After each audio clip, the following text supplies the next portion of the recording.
Assalomu alaykum. Hyundai i40 salon avtomobilimiz 2014-yil 180 ming kilometr yurgan.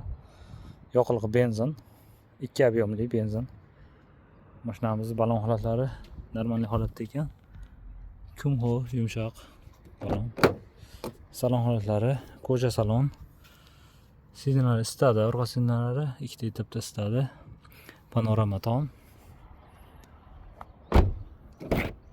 Ekonomishni kam buziladigan mashinani qidirib yurganlarga shu mashinani tavsiya qilaman.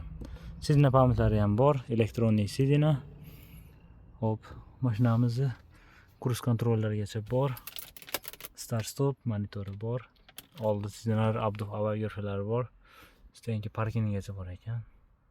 Avto holdlari ham mavjud. High-pace black box'i, kattagina panorama. Mashinamiz ideal holatda. i40 minaman deganlarga mana 5 million 200 ming won 2014-yil 180 ming kilometr yurgan benzin 2 объемli Hyundai avtomobil. Atrofida qirilgan, cho'qlangan joylar yo'q. Bemalol kelib test drive qilib ko'rasizlar. Soliqlari kam keladigan kichkinagina mashina.